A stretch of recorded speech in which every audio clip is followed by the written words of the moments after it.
Skyward Sword, the game that changed how the Zelda formula would be approached in future installments. It introduced gameplay mechanics such as motion controls and a more linear storytelling approach. Because of this, we now have games like Breath of the Wild and Tears of the Kingdom. These two games are what you consider anything but linear. You might ask yourself, why, after this game, was there a sudden switch? I mean, when it was released, it was held in high regards by the critics, with great reviews, and some even said it was the best Zelda game to date. So, why the switch? If it was quote unquote the best game to date, why change the formula? Why change what had made this game so great? Well, that's simple. The critics held it in high regards, but the consumers? They weren't sure how to feel. Some loved the game, myself included. Hell, this was the second Zelda game I have ever played. I think I was about 6 when it came out, probably around 7 or 8 when I played it. Although I never finished it on my first run through, I only finished the game 2 years ago, and I've recently been playing it on the Switch. So I may be a bit biased, but some reasons why consumers didn't like this new installment were the motion controls. Some people found them to be too gimmicky and reliable, and others hated the linear approach and how the areas weren't connected, or how the sky was barren besides a little bit of activity here and there. Others hated the story progression and how all the enemies were basically the same. They hated having to return to the same areas over and over and over again, while others loved all of these things. Some people believed it added a slight charm to the game. The dungeons were decent, and the music and presentation were done beautifully.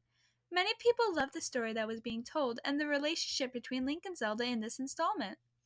As many people hated the game, the same amount loved it. There's never been a consensus on how this game is held in the eyes of the consumer, and frankly, I don't think there ever will be.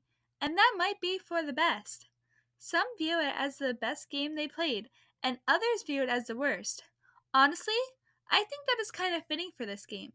Considering that this game is chronologically the first in the timeline, it provides a great deal of lore and backstory to the Zelda series, especially with the creation of Hylia and Demise, two beings who cannot exist alone, good and evil, two sides of the same coin, love and hate. One cannot exist without the other. It's a theory of opposites, a physiological idea that suggests that things are made up of opposites, or that opposites are in a constant cycle. The theory emphasizes that opposites are not simply separate entities, but are independent and that their interaction creates balance and harmony. It suggests that reality is fundamentally characterized by pairs of opposites, such as hot and cold, light and dark, and once again, good and evil.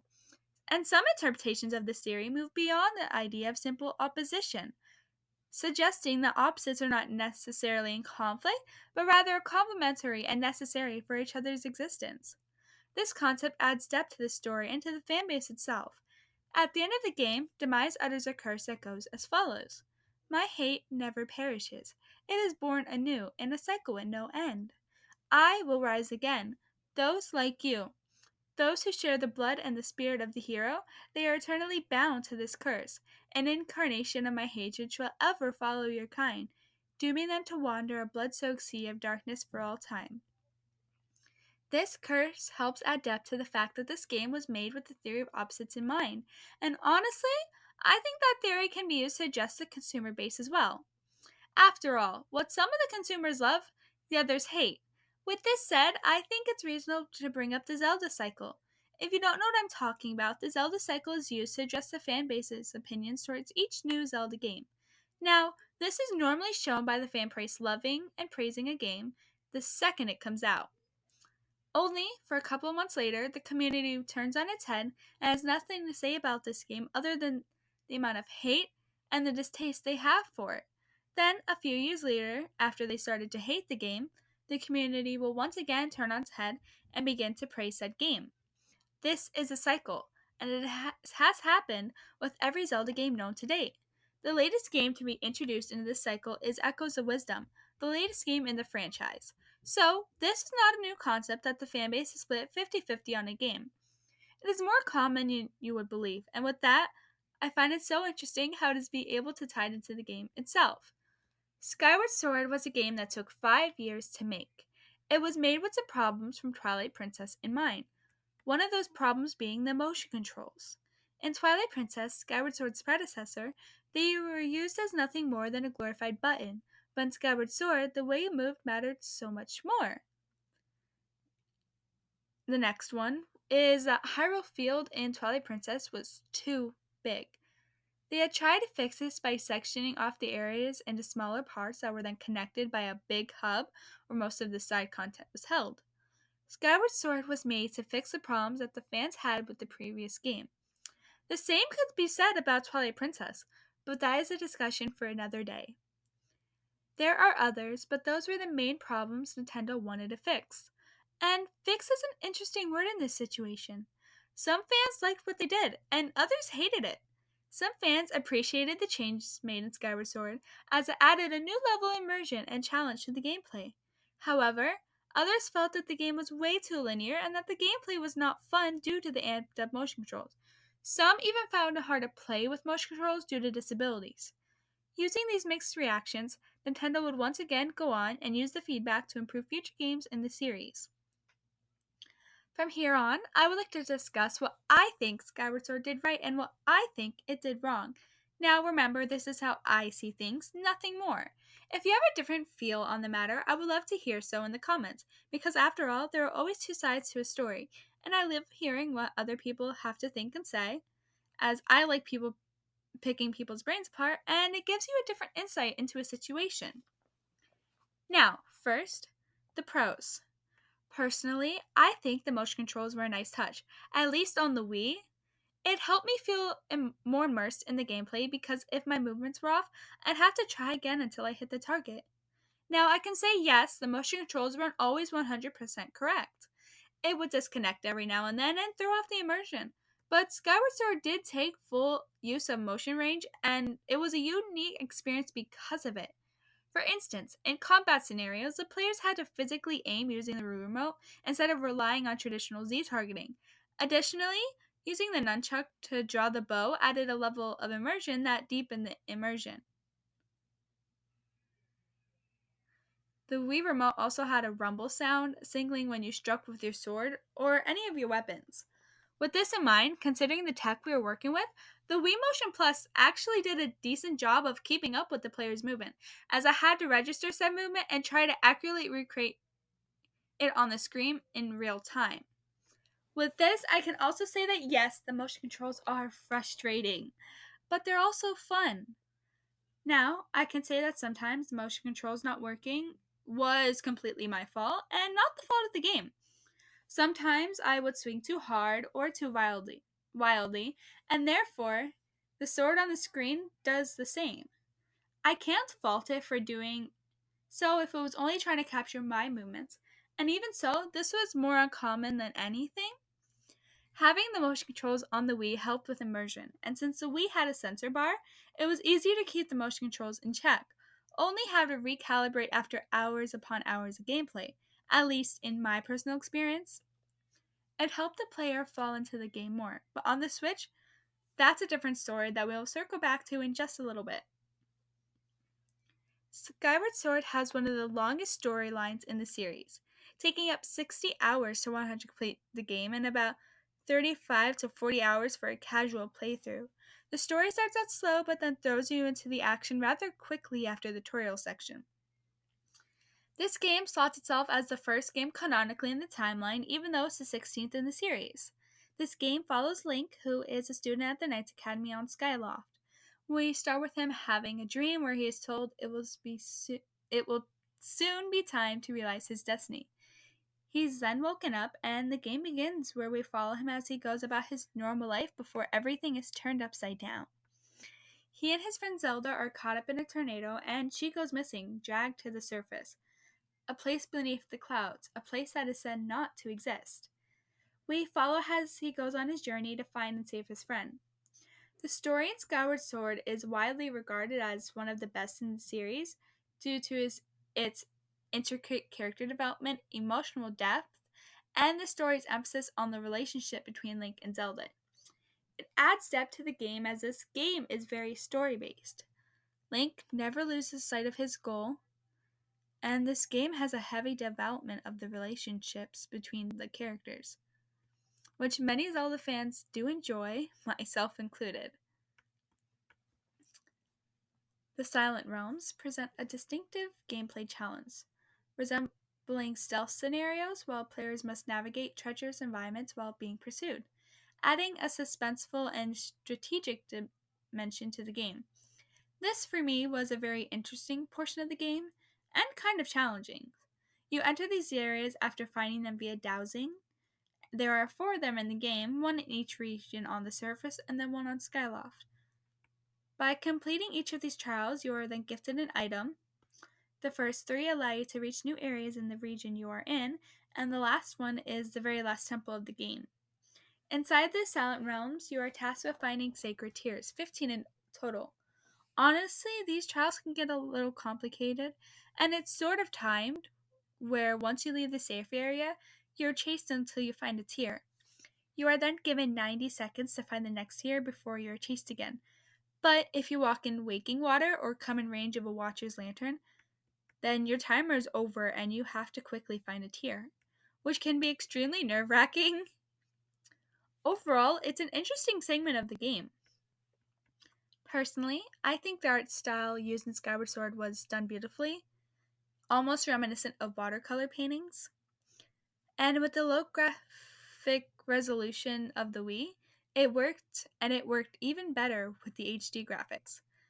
The art style was said to be used because it helped showcase the exaggerated characters and personality of said characters. I think it helped add to the charm of this game, and it was overall a pleasant experience for the eyes to behold. Skyward Sword features an extensive cast of characters, totaling 80 individuals with unique roles and interactions. All but 1 are interactive, most being for side quests or idle chit-chat. Most of the characters you interact with even have add depth to the game and the attachment to said characters. Some characters even have emotional growth, going from a character you despise to one you like and can call a friend by the end of it. For example, Groose is Link's bully at the beginning of the game, going as far as stealing his bird just to get at him. But when Zelda goes missing and you set out on your journey, Groose is pushed from your mind, almost forgotten until he shows up again, going to the surface with you. He still pushes Link around, calling the surface Grooseland and running off ahead, until his world comes crashing down. He's told he's not meant to save Zelda and that it's not his destiny, causing him to have an existential crisis of sorts. And then when we see him again, he's turning his life around for the better, not picking on Link and just trying to help. We started out hating Groose, but by the end of the game, he's a character we can like. He changed for the better. Another character that we might not have been too fond of was Fi, or Fi, depending on how you pronounce it. Our companion is a mystery for most of the game, guiding us on our journey, giving us information on things that we come across, sometimes by choice, and sometimes way too much information. She'll pop up out of nowhere. Thankfully, they changed that for the better on the Switch. But on the original Wii, she would pop up all the time, giving you hints and clues, a lot of hand-holding, which could get very annoying very fast. But by the end of the game, she was someone who was with you every part of the way, and her only wish for Link is to put her to rest and say goodbye, because her mission is done. She has helped the hero complete his mission, and now she wishes hers done as well.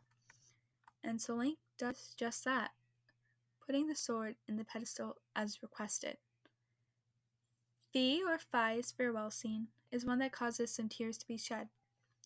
The characters in this game are ones that greatly improve the story and help evoke emotion inside the players.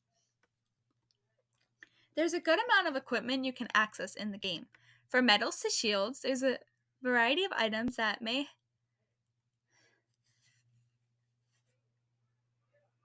be held on Link or in the item keep. There are multiple medals you can keep on your person, all offering different effects, most good and one bad. There are multiple shields, quivers, and bomb bags you can have and even upgrade using different materials.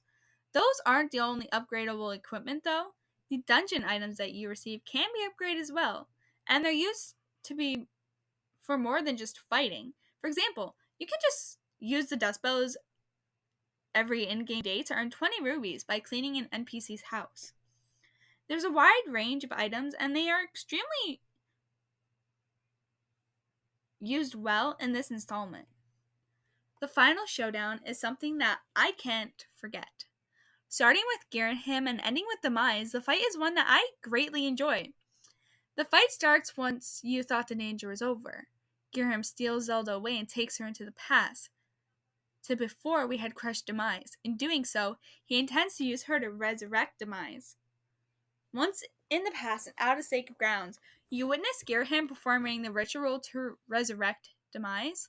He sends army upon army of troops to slow Link down, but once that proves inefficient, he throws Zelda into the air and the two of you engage in your third and final battle.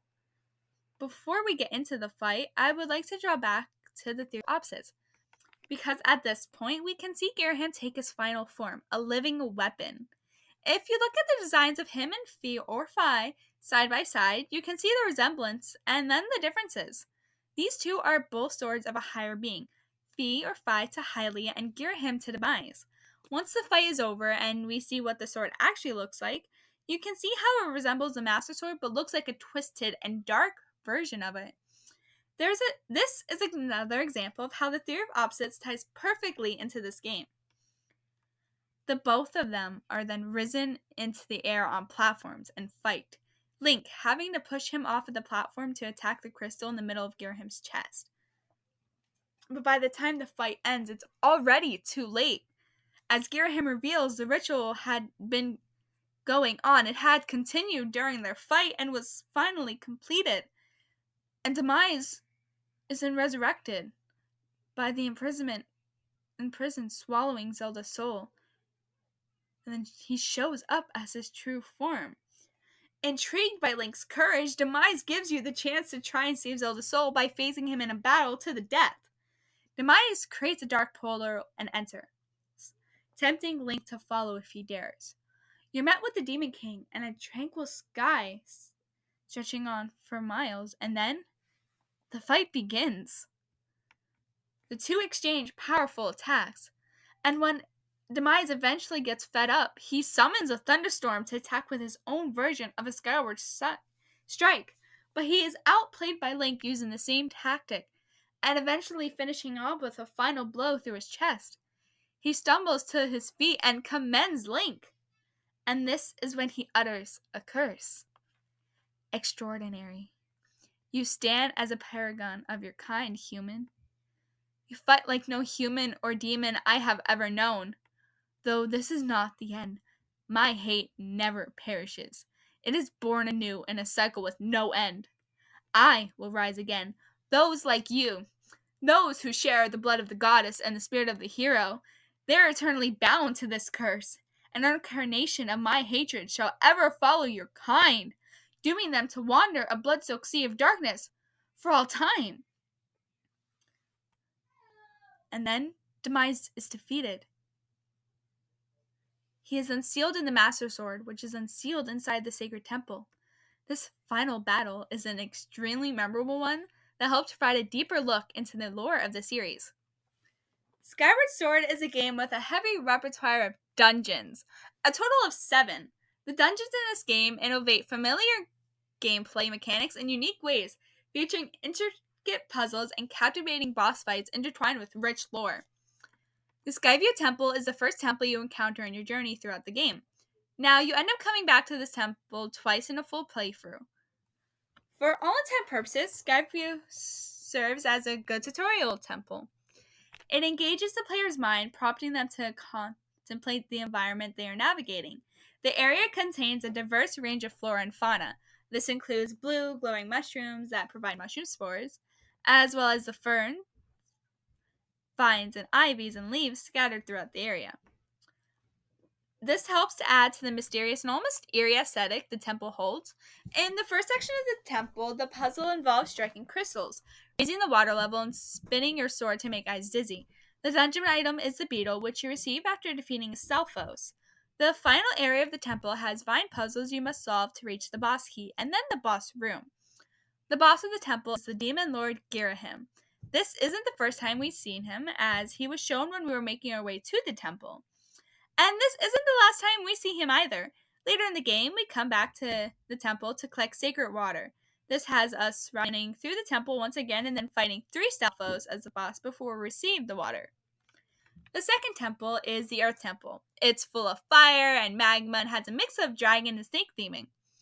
Puzzles in this dungeon rely on rolling around in the lava on top of an eye of a statue. Some rely on using bombs or the beetle. The dungeon item is a bomb bag you receive after defeating 2 Lizophos, which honestly feels like a callback to Dodongo's cavern from Ocarina of Time. The temple boss is the pyroclastic fiend Skeldera. It is revealed to the player that this boss is made from the boulder that you had to run away from after collecting the boss key. This boss is made by Girahim to let out his pent-up frustrations before Girahim then disappears. Now, I personally feel like this boss was another callback to Ocarina of Time because it essentially plays like King Dodongo. You wait, throw a bomb in its mouth, and slash. At the end of the temple, you run into Zelda and her messenger, who tells you that you are late, and then proceeds on with their side of the journey with very little time for explanations or pleasantries. The Lanero Mining Facility, the third temple in the series, features a unique blend of sand, high-tech, and time themes. The puzzles in this temple are focused heavily around time shift stones and the gust bellows. The time shift stone in the temple only affects the room that they are in, taking the dead temple and reviving it to a working facility. The conveyor belts that were old and no longer working spring to life and cause the player's movement to either be sped up or slowed down. Later in the temple, the time shift stones are placed in mine carts and have a smaller radius. The dungeon item is the gust bellows, which is used in multiple puzzles for uncovering useful things inside the temple and spinning propellers. The dungeon boss is Moldarak, 1,000-year arachnid. You take it down with your sword to its claws and eye and dig it out of the ground with the gust bellows. Once you finish the fight, the sand drains out and you make your way to the Temple of Time, where you meet up with Impa and Zelda, saving them from Girahim, and are then given the Goddess Harp before they go back in time, destroying the Time Gate with them. The Ancient Cistern is the fourth temple of the game that has 2 contrasting themes. The top part is a tranquil area with Buddhist imagery, where the bottom is an area of darkness and corruption, almost as if showing the duality of religion. One of the most memorable things from this temple is where you climb out of the bottom to the top on a spider thread whilst the Curse Bokoblins follow you. This is a play on the short story The Spider's Thread from 1918. In the story, the Buddha decides to give one chance to a criminal in hell who spared a spider's life. He lowered a thread that would allow the criminal to climb out of hell and into paradise. And as the criminal climbed, he realized that others had begun to follow him. Fearing the thread may snap, he shouted the thread was his and his alone. And at the moment, the thread broke, and they all went tumbling back into hell. Contrary to the other water temples in the series, this one doesn't have a lot of puzzles. The few puzzles that are in the temple surround the statue in the middle. The dungeon item is the whip, which you receive after defeating the Stall Master. This item allows you to open up the rest of the temple either by swinging, opening doors, or flicking switches. The dungeon's boss is at the highest part of the temple, the ancient automaton Collectos. It uses several weapons, including axes, which it throws like boomerangs, large swords, which Link can pick up and then use against it, and its fists. He defeats that enemy with his own swords after it is brought to life by Girahim. Once you have beaten the dungeon, you are graced with Faor's Fire. The Sand Ship is the 5th temple, and it is a massive hybrid wind and engine-powered ship. For security reasons, the ship has an invisible cloaking device, which the players must break down before entering the temple. Just like the mining facility, time shift stones are used here and change the appearance of the ship when in use. But unlike the mining facility, it's only one time shift stone that's used, and it changes the appearance and time of the whole ship once struck after obtaining the dungeon item. The dungeon item is the bone arrow, which you receive after taking down Skirvo. The mini boss is interesting, as it is fought in a narrow path called the ship's prow, and you win by forcing Scarrow to be knocked off the ship. The boss fight is also interesting, as there's no boss chamber or boss room you fight in. Rather, it's fought on the deck of the ship, and it begins while you are still inside the ship, by tentacles breaking through and water flooding in. The boss of the temple is Tantalus, a kraken who is rumored to, in lore, to be the reason why the sand ship was taken over by rival pirates in the first place. Tantalus is taken down by Skyward slashing the tentacles and shooting or hitting her eye with bombs or arrows. Once you've completed the dungeon, you are rewarded with Nehru's fire.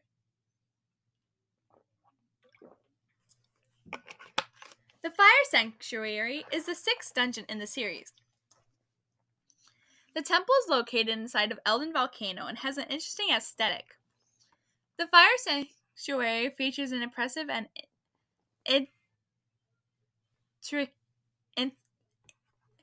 intricate design that remotely incorporates elements of both lava and fire throughout its entirety. This design was not only aesthetically captivating, but also functional, as multiple rivers of lava flowed through various sections of the dungeon, creating a visually striking and perilous environment. The puzzle throughout the game makes use of many items we have collected. To get the dungeon item, you must defeat the Magmanos, the mini boss of the dungeon. Then you are given the magma mitts as thanks. With these, you are able to dig and go underneath the ground.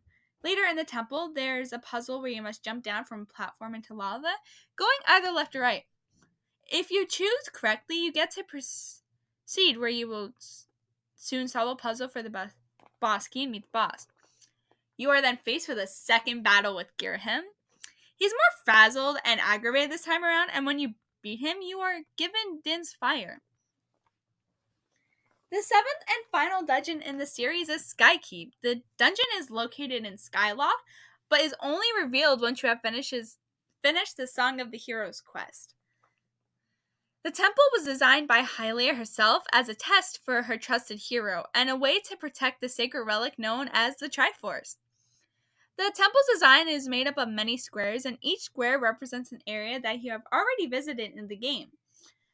In certain rooms inside the temple, there are areas where you can change the layout of the temple to create a different path to reach your target.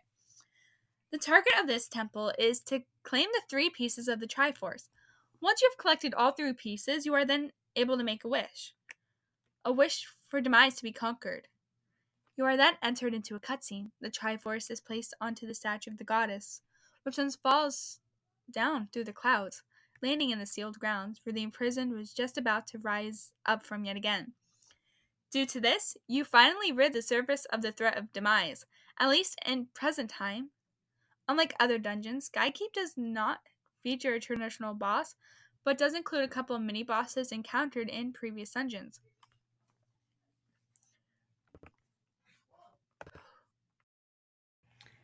With the pros out of the way, I would like to say what I think the flaws of this game are. Once again, this is only my opinion, and if you think something else, I would gladly like to hear so. So, we started out with the pros with the motion controls on the Wii. Now I'm starting out the flaws with the motion controls on the Switch, along with the button controls. The motion controls on the Switch are arguably worse than they were on the Wii. The gyro controls of the Switch having to be recalibrated almost every 30 minutes, and it makes sense as the Switch has no sensor bar for the controls to rely on. Now, the HD version did come with button controls. Now, these aren't terrible, but they're definitely hard to get used to. I say it took me a couple of hours to get used to this new control scheme, but at the end of the day, Skyward Sword is a game that was built around the gimmick of motion controls, and honestly, I wish there was a way to do half motion and half button, because swordplay is better with the motion, but everything else was better with button controls. There was no need for flying to be linked to motion controls, or aiming to be linked to motion controls. But it is, and with the Switch, you can only have one or the other. Now, I've got to agree with the situation that there's not really much enemy variety. Most of the enemies you'll encounter include bokoblins and babas in multiple colors, key spooms or spoomaes, and choo-choos with different elements.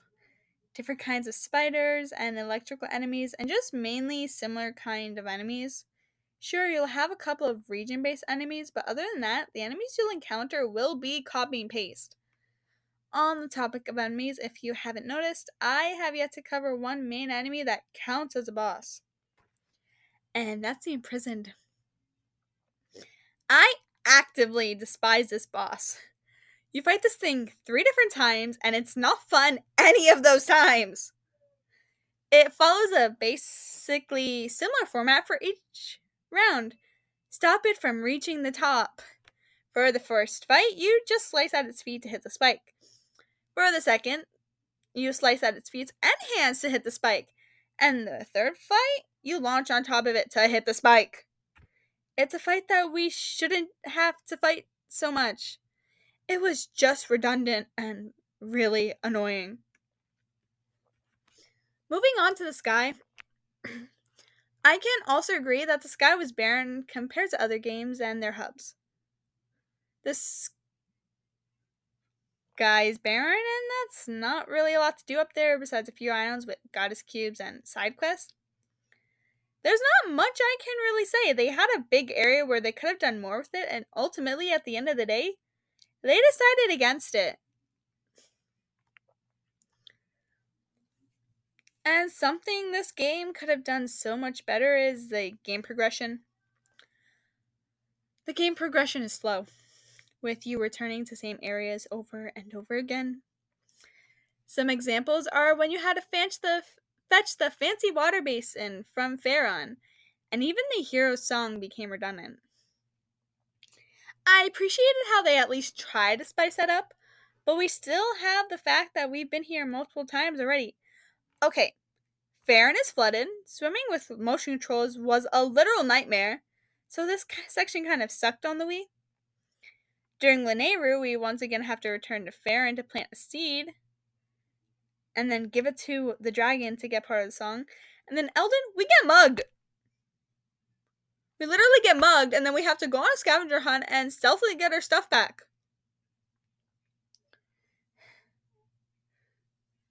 I appreciate that they tried to spice it up. They tried to make it more engaging. But at the end of the day, this section just sucked. Another example of this is the Island of Songs, where we have to return multiple times to hear a different song and then go back to a region you've just been to. The progress of this game is just one with lots of backtracking that by the end of it, you really don't want to enter those areas again. And some people drop the game because of all this backtracking. They get bored. And that's really all I have to say negatively about this game. Now that I'm done with discussing what I think was good and bad, I would just like to say that yes, our opinions may differ. You might hate every word that just came out of my mouth. But at the end of the day, I love this game. Even with everything I might find at fault with it, it's a game that was ridiculed heavily and loved heavily. A game full of opposites. My opinions as well are full of opposites. Something I said, I likely probably contradicted something that I hated by saying I liked it.